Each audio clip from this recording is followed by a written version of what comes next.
Hello everyone, I hope you're well. Today I just have a quick tip video showing you how to optimize your Alembic imports into Blender and how to get them to play faster in the viewport. Let's get into it. So this workflow is only applicable for things that do not change the point count.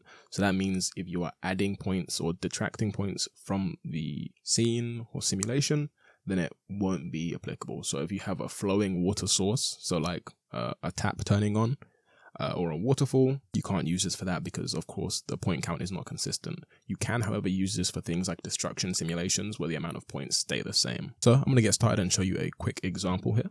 So I'm just going to make a scene that will be pretty slow to playback in Blender, and I know it'll be slow to playback in Blender because I know how Blender is. Obviously if you already have your scene set up, then you can skip ahead and the video will be chaptered, of course, so you can see exactly where to skip ahead to. But if you don't have your scene, I want to start from scratch. So I'm going to drop down a geo container. I'm going to go into, I'm going to rename this because it's a good habit to name your nodes. I'm going to name this example scene just because it's nice to name them.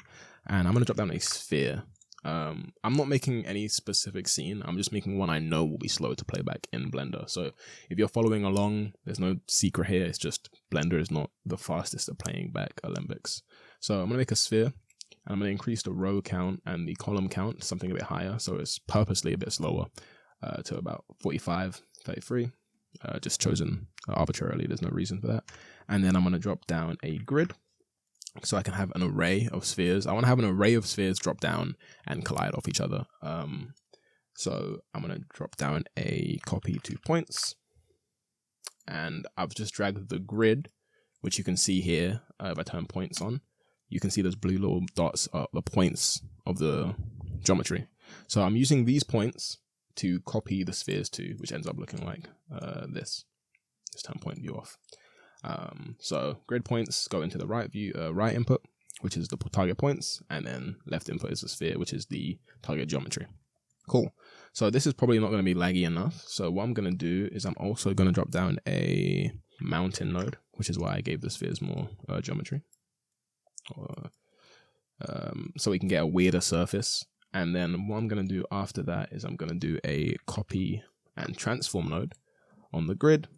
So we can increase the count, basically, of spheres that drop down. So I'm going to go ahead and increase that to 3, maybe, and then translate it up by 1.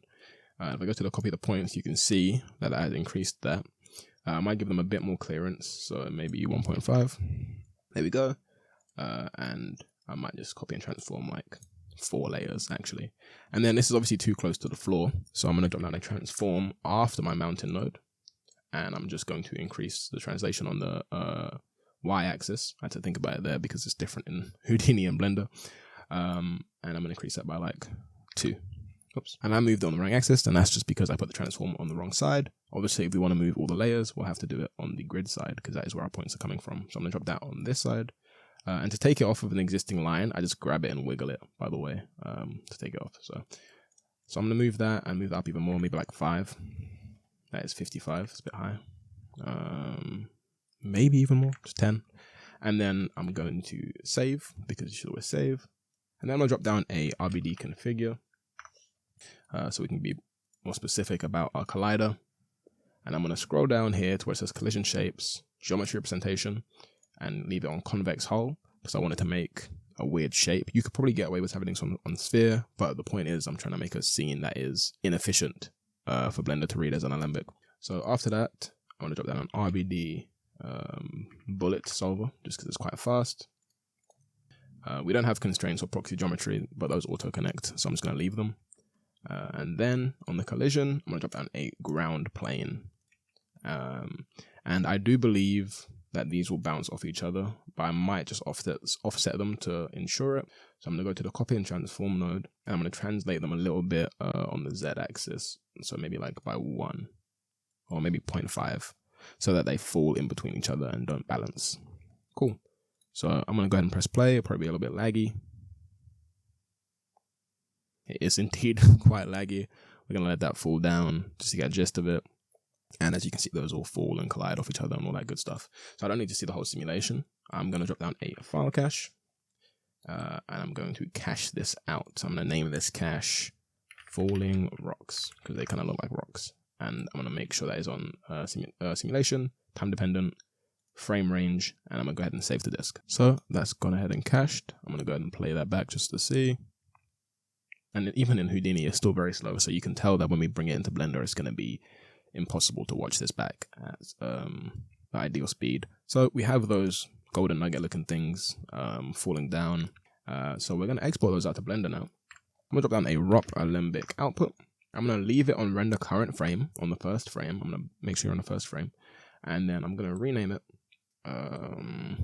falling rocks.abc. If you forget the file extension on the end, it will save as just a nondescript file. You can just add .abc in Windows when you rename the file, but you might as well just do it here. I'm going to leave all these settings alone. I'm going to save, and I'm going to click save to disk. And now we haven't unpacked our rocks, that's why. So I'm going to drop an unpack node before that, and then I'm going to put one in there and press save. There we go. Unpack node is just going to keep it all as one piece of geometry when we import it into Blender, so we don't have a million different pieces. So now if we jump over to Blender, you can see I have a previous example in there, don't worry about that. I'm going to drop in our falling rocks. In Blender now you can just drag and drop. Before you couldn't do it, but if you don't want to drag and drop, just file, import Alembic. It's the very top one. I'm going to drag and drop, you get the same settings. So it's going to ask me if I want to set the frame automatically. It will have the set frame range ticked, but our frame range is 1 frame, so I'm going to untick that and leave relative path on.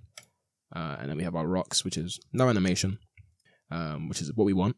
And then we're going to go back to Houdini, and we are going to go click on OBJ, and we're going to jump to the output level. So when you jump in here, normally there'll be nothing here. So I'm going to type MDD, and we're going to get MDD point cache. We're going to drop that down. And in this node, we're only going to change a couple things. We're going to change the output. So I'm going to change this to falling rocks MDD.mdd. The MDD is kind of redundant, but it's just so I can easily see it. I'm going to press save. And then the SOP path, I'm actually going to jump back out with something I should have done earlier.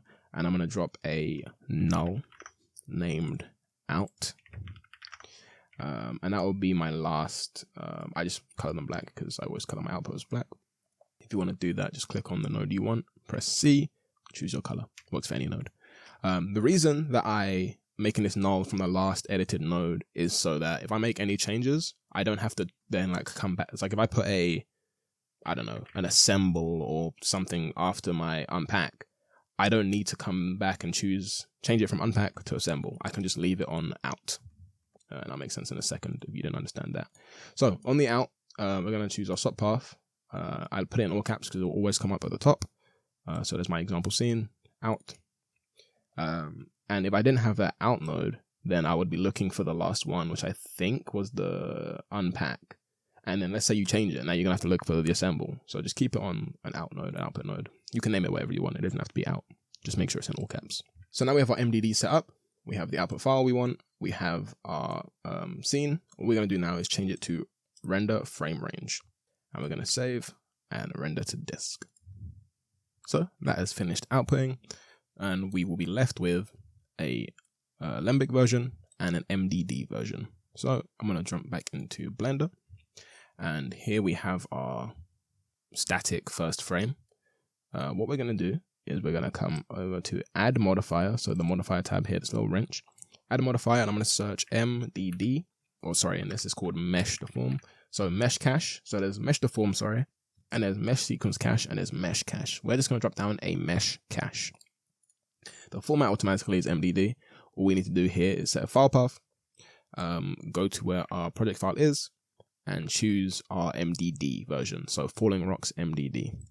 I'm going to select that, and you can see it's now flipped it.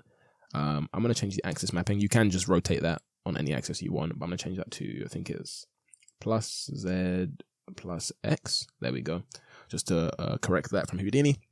And if we press play, you can see 25 consistent F frames. And I'll give you a little side-by-side right here. So in this side-by-side, you can see that we have one that is very laggy, around 10 FPS. 10 or 12 FPS, and we have one that is playing at a smooth 25 frames per second in a viewport. It's not causing me any lag, and if you have more things in the scene, then it's going to be even lower. This is only the frame rate with just this example. Imagine if you had a full scene. So that's basically it. It's a very quick tip. It's one I learned far too late into my career, and I just wanted to share this with you now because I really couldn't figure out how people were rendering things in cycles. Obviously now I'm trying to render more and more things in Karma, but if you're still in the stages where you prefer rendering in cycles, then this is how you would import destruction simulations and things like that. Again, the point count has to be consistent or it won't work. But again, for things like destruction simulations, it is almost completely necessary for you to do it this way to bring it into Blender or Cinema 4D, but this is specifically for Blender. Either way, I hope that was useful for you. As always, if you found this useful, I'd appreciate if you subscribed, left a like, and left a comment if you have any questions. I try to get back to them as soon as I can. And I would just like to take a second to plug my Patreon, which we have. Over there, we have exclusive videos on the free tier. So you don't have to pay for all the exclusive videos, but there are exclusive videos on the free tier. And all videos go up on the Patreon a week early, regardless of it's paid or free. So please go check out the Patreon. We have some exciting stuff going on over there. I plan to have some really cool exclusives. So check out the Patreon. And as always, have a good day. Take care.